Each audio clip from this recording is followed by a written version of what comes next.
In diesem Video zeige ich dir, wie du mit Wolfram Alpha die Summe, Differenz oder das Produkt von Matrizen berechnest. Auch das Matrix-Vektor-Produkt wird erklärt. Danach gehe ich darauf ein, wie die transponierte Matrix berechnet wird und wie überprüft wird, ob eine Matrix symmetrisch ist. Nachdem wir im letzten Tutorial gelernt haben, eine Matrix einzugeben, werden wir nun mit den Matrizen rechnen. Für die Addition und Subtraktion verwenden wir Plus und Minus.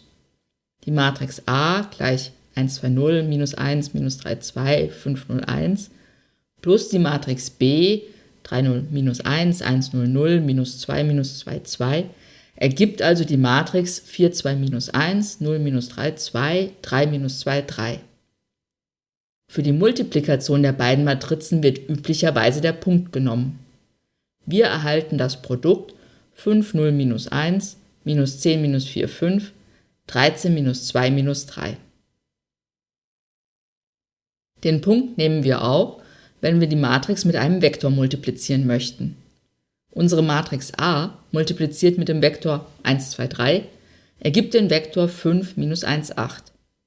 Aber beachte bitte dabei, dass diesmal ein Spaltenvektor bei der Eingabe verwendet werden muss. Und natürlich müssen bei all diesen Matrizenoperationen auch die Dimensionen der Matrizen oder der Vektoren zueinander passen. Die Transponierte einer Matrix ist wichtig, wird aber nicht automatisch von Wolfram Alpha angezeigt. Kein Problem. Mit dem englischen Kommando Transpose berechnet Wolfram Alpha die transponierte Matrix. Aus der 2x3 Matrix 1, 2, 3, 11, 22, 33 wird durch Transponieren die 3x2 Matrix 1, 11, 2, 22, 3, 33. In der Inputzeile kannst du überprüfen, ob Wolfram Alpha die Aufforderung Transpose auch korrekt interpretiert hat.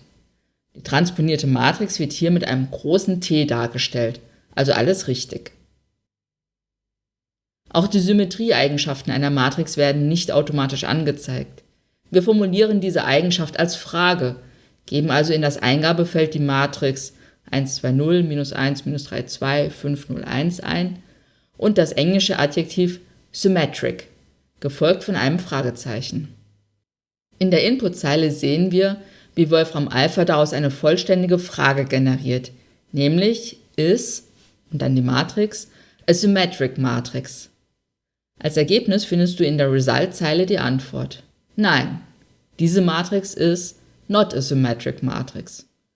Und dann berechnet Wolfram Alpha wiederum ohne Aufforderung den symmetrischen Anteil der Matrix sowie den antisymmetrischen bzw. schiefsymmetrischen Anteil. Das Rechnen mit Matrizen erfolgt wiederum intuitiv mit Plus, Minus oder dem Punkt als Malzeichen. Möchtest du die Eigenschaft einer Matrix berechnen, die nicht automatisch angezeigt wird, so kannst du Wolfram Alpha durch die Eingabe des passenden englischen Fachbegriffes dennoch diese Eigenschaft berechnen lassen.